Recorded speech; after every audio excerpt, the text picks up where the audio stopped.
Hello and welcome back! Oh my god. Today I'm going to be showing you everything that I read in March, but March was a wild month. Like, March was crazy. So if you don't know, March was a very big month for me because it essentially was my last month at my day job. So I have been working in retail for a really long time. I've been working at this particular company, not this particular job, but this company for almost 10 years. And my last day was March 29th, and I am now officially a full-time content creator. So what I'm doing right now is my job, which is just crazy. That being said, while looking at my stack of books that I read in March, I guess I did read a lot in March. It felt like a weird month because there was a lot of times when I wanted to read but just didn't have time, because it turns out that ending a career and starting a new one is very time-consuming. Who would have thought? But I am very excited for everything going forward. You've probably already noticed more content coming on my YouTube page, and that is only going to increase in the coming weeks and months. I have so much to share with you guys. It's going to be so much fun. And of course, I'm still going to be sharing content on all my other channels as well. So announcements and life updates out of the way. Today, we're going to talk about everything that I read in March. I'm going to give you a little bit of a review and just tell you what I thought of all of them. And we'll just bounce right through them. So let's get started. All right. So first up, I read the Dungeons & Dragons Honor Among Thieves, The Road to Neverwinter. Such a long title. This is a prequel. Apparently there are 2 prequel books to the Dungeons & Dragons movie. This is one of them. I didn't realize there were 2. So I read this one, and I thought it was okay. Now that I've actually seen the movie, I can say that the humor in the book very much matches the humor in the movie, and that it's this very silly, goofy, lighthearted. There's not a lot of depth to the humor, but what I liked about the book turned out to be what I liked about the movie as well, which is that I liked the characters a lot. I thought the characters were really well done, and it was really great to see them meet each other and, you know, see their backstory. I will also say, maybe I'll do a separate review on the movie because I ended up not super loving the movie, but one of the things about the movie is that I feel like they really did not give you a lot of information about these characters. They kind of like, you really sort of had to fall in love with them because the actors were doing such a good job at portraying them. But I ended up really appreciating that I read the book because it did give me so much backstory. It introduced me to their relationships. It made me care about, you know, their friendships and their family and all of that stuff. And I don't think the movie did as good a job of that, to be honest. The second half of the book has a lot more action. There's a lot more going on, and things really ramp up as far as like stakes go. And so I really liked that a lot. It's not a very long book. If you're looking for like a really lighthearted, kind of low stakes fantasy novel set in the Dungeons & Dragons universe, and if you really liked the movie, or if you want to read something before the movie to kind of give you a little bit more context, because it does give you a lot of good backstory for the movie, which I really did appreciate that about it, then I would check this book out. If you're just looking for like a good just a good fantasy book, and you don't care really about the context of the movie, I don't think this is not like genre defining. It is in no way one of the best fantasy books I've ever read. I think I gave it like a 3 out of 5. It is all right, but I think if you enjoy Dungeons & Dragons, or if you enjoyed the movie specifically, or if you want some more context before you see the movie, then this would be worth reading for that. So just keep that in mind. It is by no means a brilliant book, but it was fun, and I did appreciate what it provided for me going into the film, because honestly, it provided a lot of backstory and nuance to certain relationships that the movie just didn't. So it was great to have that going in. All right, next up, I finished Percy Jackson, The Sea of Monsters. I did fully annotate this with like doodles and highlights and drawings and all kinds of fun stuff. And I will be coloring in, painting the edges of the pages as well, probably in the next week or so. And then once that's done, I'll do a full video about the actual annotation process. Okay, so let's just talk about this as a book for now. I thought it was okay. I think I gave it a 4 out of 5. It was definitely not as good as The Lightning Thief. And I think that's because the book just feels like it takes forever to get going. Like the first half of the book just feels like, I'm like, where's the plot? Where's the plot? Where is the plot? Where is the plot? And then finally there's a plot, and then the book gets pretty good, but it takes a long time to get there. Like there's a lot of like kind of following up from the end of Lightning Thief. And then I feel like a lot of this book is just setting up books 3, 4, and 5 a little bit. So it's kind of a weird in-between moment. We get to meet Tyson in this book, and I loved Tyson. Oh my God, Tyson, easily one of my favorite characters so far. I loved him so much. He was so cute. And, you know, we go on this adventure to the Sea of Monsters, and there's a lot of really good moments here. Like, I really liked the adventure once they actually, like, get on the ship and they're going. And all of that was really good. And like, there's a lot of really good setup too. And obviously the ending, I don't want to spoil it if you haven't read it, but the ending was like, woo, like very good cliffhanger. It's just that this book doesn't feel like it stands on its own very well. I feel like it's a really great epilogue to book 1 and a really great, probably, I haven't read book 3 yet, but I'm assuming a really great prequel to book 3. But on its own, it's okay. It's okay. I feel like it's a little all over the place, and I sort of hated that it took almost, I want to say like a third to a half of the book to really get the plot moving. Like, it's a middle grade book. We need to get going a little bit faster. You know what I mean? That being said, there was still some good action moments and some good character moments in the first half. I just feel like the book was a little more meandery than it maybe needed to be. I'm excited to keep going with the series. I still liked the book a lot. It was not as, like, Lightning Thief blew me away. I was like, this is really good. And this, I was like, oh, this is all right. It's all right. So I'm excited to keep going with the series. But I really loved what this set up for the next book. And I just love Tyson. I just love him so much. I hope we get more of him in the future. So yeah. I'm in the Diversify and Amplify book club. And for that club, this past month, we read Our Share of Night. This book is hard to describe. It definitely is more on the horror or creepy side of reading. Honestly, it reminded me a lot of how I feel when I read Stephen King. I liked this writer, and I liked the writing of this book more than I think I've ever liked a Stephen King book. So, whereas sometimes I have to like mentally prepare myself to read Stephen King, I think I could easily read another book from this author and really enjoy it. The book is, I mean, it's a lot. Like, it's going back and forth through time. It's dealing with, like, this cult type things, this cult that's, like, trying to find a way to basically, like, live forever. And it deals with a lot of, like, spookiness and ghosts and paranormal, and it is very creepy. But at the heart of the story, it's really a story about a father and a son, and the father trying to protect his son and how far the father will go to protect his son, and family, and it's just a lot. It's too much. It's even too much for me to really go into without. And you'll notice I'm being a little vague because I don't want to spoil anything, because there's so many good surprises in this book. There's so many good, like, what moments in this book. But I thought it was really excellent. If you like creepy stories, if you like ghost stories, if you like ghost family stories, if you like, even if you like kind of H.P. Lovecraft type stories, like that kind of a gritty horror, I think you really like this. And just the way that it contextualized, like, history within the story as well, I thought was really well done. There's so many characters that just feel so real, like they feel like they could walk off the page. There are moments in this book where I felt like I was reading a real life account of something that happened, even though I, obviously wasn't. It is fiction, but this was stunning. Very adult. This book is very adult. If you're going to read it, make sure you check trigger warnings, because there's a lot going on here. It is brutal. It is painful. It is terrifying. It is oftentimes very sad. But it was very good. It was an experience. And honestly, even though it's like a lot of things I've read, like there are a lot of things I can say, oh, it kind of reminds me of that. It kind of reminds me of that. I've never read anything quite like this before. It kind of takes a lot of things that we know and a lot of ideas that we're familiar with and like turns them on their head into something just really, really out of this world unique. But I love that all of it, despite all of the horror and the scariness and the, these big ideas, these big horror ideas, it really came down to a story about family. And I just think, that really kind of like made it so that it was really accessible. And it was a long read, but it definitely was worth it. So if you're looking for a little bit chunkier book that is horror and you want to like dive into something like that, this was really excellent. So highly recommend Our Share of Night. Next up, I finally started reading Narnia for the first time. So a lot of people had told me I needed to read it in publication order, so that's what I'm doing.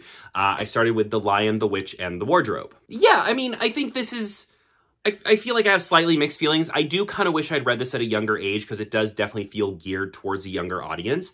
I think how I feel about this book is interesting, because as an adult and someone who is not religious now but grew up in the church, I did feel like the religious allegory was sometimes like very like hammering, like banging me over the head, like that's what this is supposed to represent, hello. It was at times very strong. At times it wasn't really there at all, but at times it was like very aggressive about it. I really like the world. I'm so glad there are more books in this world because I really want to get to know this world more. I want to get in more in depth with the world. I do feel like sometimes the biggest moments, like the moments I really wanted to see, we didn't get to see them. Like we were seeing another character, like for example, the battle, we kind of show up at the end of the battle, right? And as a fantasy reader, I wanted to see the battle, right? But that's all also because it is, you know, it is a book aimed at younger people. So it's really focusing more on the characters and their kind of perspective of all of this and sort of shielding us from like the darker moments a little bit, even though there is a little bit of that darkness there. I think Narnia is an interesting world. I'm interested to see how it develops in the future books because it didn't really seem to have a whole lot of rules necessarily, and I'm a big fan of fantasy worlds with more rules. So like, for example, you know, I love Lord of the Rings because there's a lot of rules to that world. There's a lot of, you know, especially with like how magic works and how the different races work, and I really like the rules of that. This felt a little like more whimsical in its fantasy, and that's not necessarily a bad thing. I'm just interested to see how the world develops as we see more of it in the coming books. I also, you know, if these, I'm assuming the 4 main characters return, I want to see them develop a little bit more too, because I feel like they were all kind of had like one personality trait each and kind of played into that one personality trait. And I'd like to see a little bit more. I'd like to see the 4 kids develop a little bit more. So I'm hoping that happens as we go. A lot of my opinion of this book is interesting because I think a lot of it comes down to what I, as an adult reader, want versus what this, as a younger read, gave me. You know, I want more rules to the world. I want to see more of the world. I want the book to be longer so that we can dive further into these bigger moments in the story. I want more perspective so that I can see the things that maybe we didn't see because we were focused on another character when they were happening. And that's not to say the book is bad because we didn't get those things. It's just really an interesting way that I would see the book reading this as an adult for the first time, whereas someone who's read this as a kid or is even reading this as a younger person might not have those same opinions. So I'm really excited to keep going into this world and just see more and more. But I can say this for sure. I totally get why people love Narnia so much. Like, I totally get why when people say, like, what fantasy world do you want to live in most? And a lot of people answer Narnia. I get it. It's a really cool world, and I'm excited to see more of it. Every month, my friend and I are reading a different classic. I've never read a lot of the classics. She's never read a lot of the classics. So this month, we chose Little Women. Listen, I think, okay, let's just throw this out here. I am not the target audience for this book at all, okay? And I fully recognize that. I absolutely get why people like this book. You know, my mom is a big fan of stuff like Little House on the Prairie, and I would say this is probably kind of in that realm a little bit of that kind of storytelling. I could be completely wrong. There's going to be somebody in the comments like, how dare you compare it to Little House? But it kind of reminded me. So my mom used to watch a lot of Little House on the Prairie when I was younger. And I just, reading this, I got a lot of similar vibes with how the family operated. And I don't know. I didn't love it. I'm sorry. It felt really long. I remember I was listening to this mostly on audiobook, and then I also did do some like reading of it. But I want to say I was on like page 100 of this book that is, you know, nearly 500 pages. And I thought to myself, oh my God, how does this go on for another 400 pages? Because it really feels like this is a snapshot of their lives, and it feels like it felt to me very slow, very plodding. Like, I'm like, get on with it. And I think like the latter half of the book does get more in depth, and I liked seeing them grow up, and I liked seeing their struggles, and I did come to care for these girls and their stories, and watching them grow up and watching the struggle. Like, I did care, and I did come to enjoy their characters. But it definitely was a rough read. Like, this was rough for me to get through. If I wasn't reading it with a friend, I would have DNF'd it, because the first like third of the book, I was like, oh God, this book is never going to end. This is the last book I'll ever read because I'll never finish it, and it will just keep going on until eternity. But I did get through it. I'm glad I read it. It definitely was not my favorite of the classics that we've read so far. I think I will watch the movie, though. I know that sounds crazy for after I said I didn't really like this. I've had a lot of people tell me that they think it's a better movie than a book. So I'm interested. I actually do think I'll watch one of the movies just to like get a little bit of context and see that maybe I like the movie more than the book. I don't know. And there are things, like I said, that I liked about the book. I did come to care a lot for the characters by the end of the book, and their lives and their struggles and their family and all of that. It was a long book, and it was a struggle to get through. So I'll say that for sure. But, you know, Little Women, what are you going to do? By the way, our April classic is going to be Alice in Wonderland, which I've never read before, so that'll be really exciting as well. And it's much shorter. It's like this many pages versus this many pages. For Easy Cats Book Club this month, we read Emily Wilde's Encyclopedia for Fairies. I liked this a lot. It was just so cute and cozy, and it was a very stressful month. I mean, like I said, I was leaving my job. I was getting ready to like start doing this full time. It was a stressful month, and this was just like a nice, cozy, like warm cup of tea in the middle of winter. Like it just was really cute and cozy. That being said, I do think it's very low stakes. It's like a very low stakes book. I loved Emily Wilde's character. Like she is just so socially awkward and like a little bit neurotic, and I felt very represented by her. There were a lot of times where I just was like, that's me, and that's me, and that is me. I really liked her. I loved the world. I loved the way that they introduce us to the world of fairies. I love seeing Fae in this light and seeing her like research and her love and care for the Fae. I don't know. I just really enjoyed this a lot. It was very cute, very wholesome.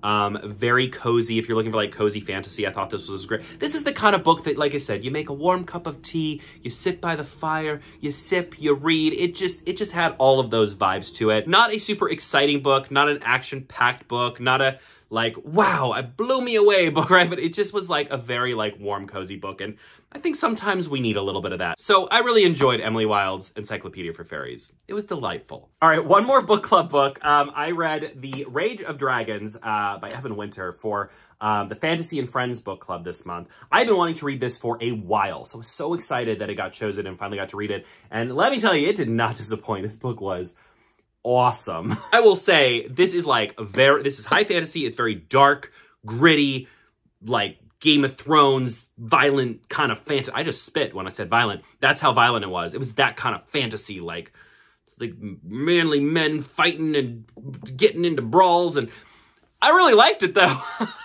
The thing is, Evan Winter writes action so well.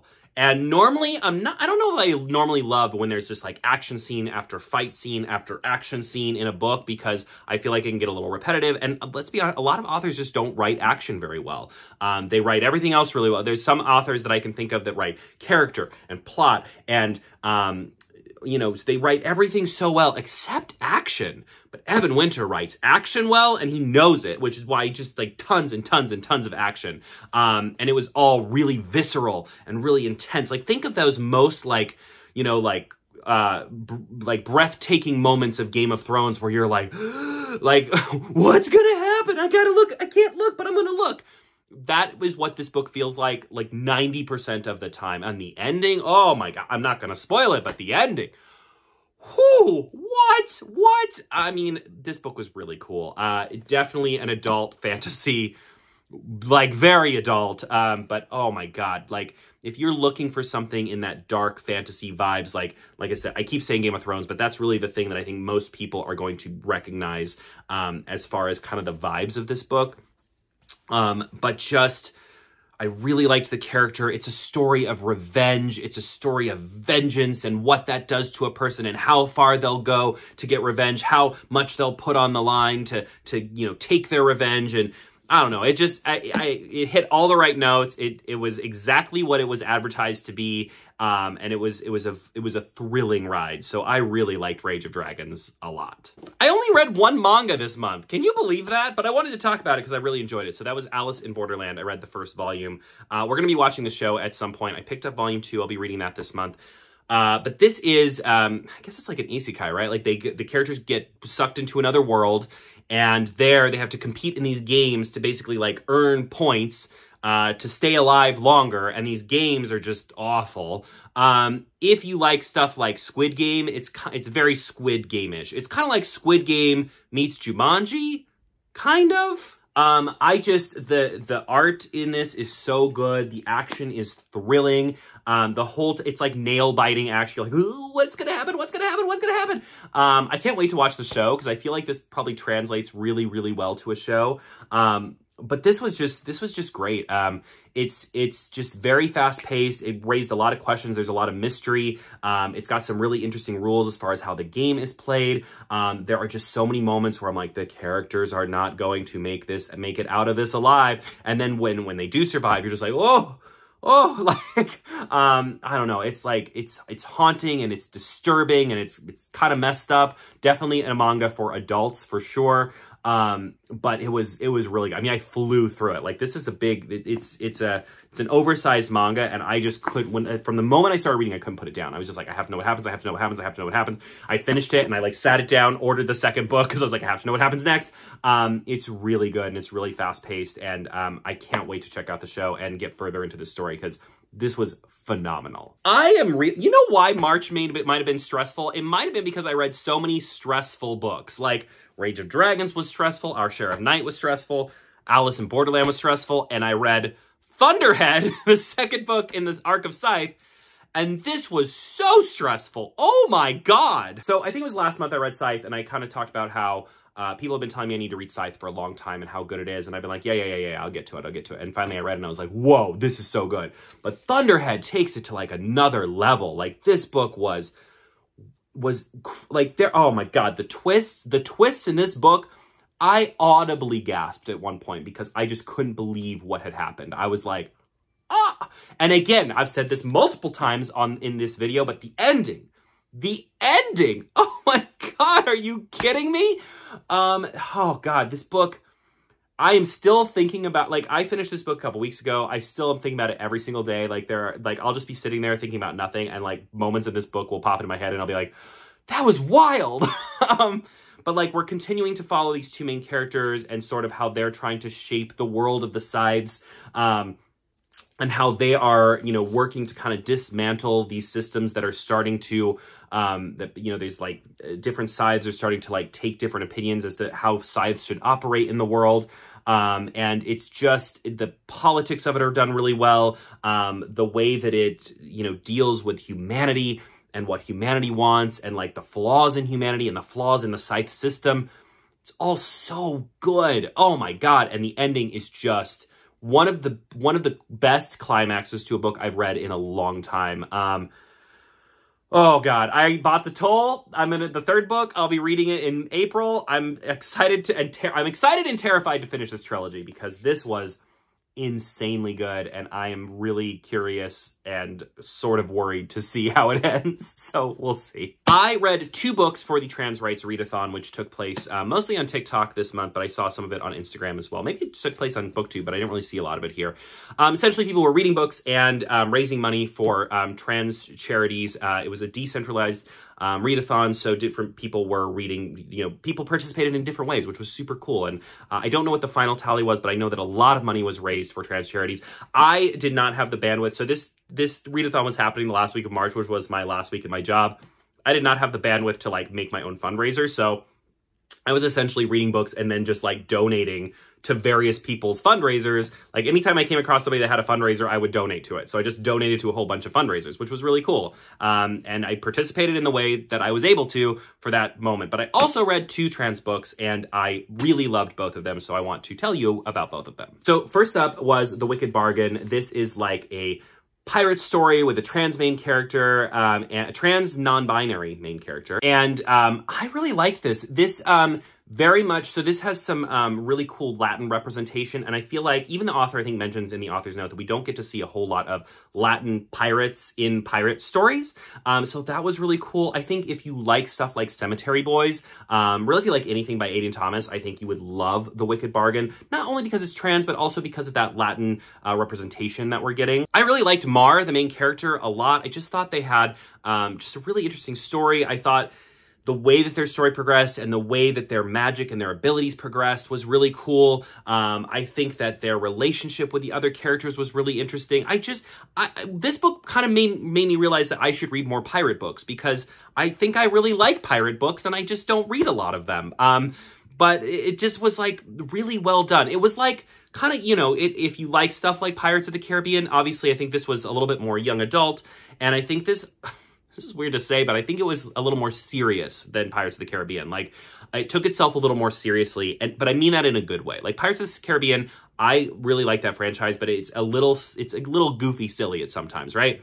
This took itself a little bit more seriously and really like played with what was at stake. And, you know, it played with like demons and like, you know, these deals with the devil. And there just was some really cool concepts and some really cool ideas here. And like pirate mythology, but also like magic mythology and like Latin mythology. And it just was a lot of really cool ideas mixed together. So I really, really loved this a lot, and I highly recommend. And the other book I read, also for the Transarts Readathon, was really good, was Pet. So this is the story of a young trans girl who brings to life a creature through a painting. Like she basically like pulls this creature out of a painting, and the creature tells her like, hey, I'm here to right a wrong, like to fix an injustice. And so she and the creature start to work to find where this injustice is at. And it turns out it's closer to home than either of them is really prepared to deal with.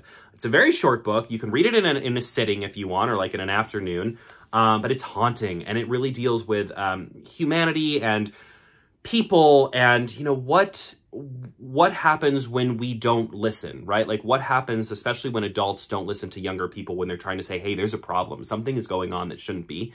And like why it's important to take those sorts of claims seriously. It also really talks about, you know, what makes an angel? What makes a monster? What is the dividing line between good and evil? And it does all of that through just this really focused lens, really mostly following Jam, the main character, and Pet, the creature that she's brought to life. And this was really good. A lot of people had told me to read this for a while now. I had done like a bracket challenge on TikTok, and at one point this came up and I was like, oh, I'm not going to pick that because I haven't read it. So many people were like, you have to read Pet. And so when the Transarts Readathon came along, I was like, what a perfect opportunity, right? And it was going on during a week where I just didn't have a lot of time. So like the length of this book was very appealing to me. I was like, yes, please give me a short book that I could actually finish. But man, this little bitty book packs a punch. Like, it was really good. And I think I would say it's definitely like young adult, but I think anybody could read it and get a lot out of it. I would check trigger warnings if you can, because there is some stuff in here that might be a little bit hard for people to read. But it was really good. Yeah, I try not to spoil things, but now I'm thinking about things and I'm like, oh, I want to tell you about this, but I shouldn't because that's a spoiler. But all I can say is Pet was phenomenal, and I mean, it has a bunch of awards, and it deserves all of them. It was really good. That is everything that I read in March. I have a whole bunch of great videos coming for you guys in April. I'm going to continue uploading my season reactions to things like Doctor Who. I'm almost done with the first season of Star Trek, the original series, so once that series is done on TikTok, I will upload an entire video for you to watch all of that here on YouTube. I'm also watching all of Supernatural now. As soon as the first season of that is done in my reactions, I'll put it all together in a compilation for you to watch here. I'm going to be doing more board game content. I'm going to continue doing live streams. If there's anything in particular you'd like to see more of on YouTube now that I have more time to film YouTube videos, please let me know in the comments. And of course, let me know if you read any of these books, or if you're considering reading any of these books, or if you have different opinions on any of these books than I did. I'd love to hear them. Please let me know those in the comments as well. I appreciate you so much for watching this video, and I hope you had a good time checking out my March reads. Have a wonderful April, and as always, happy reading.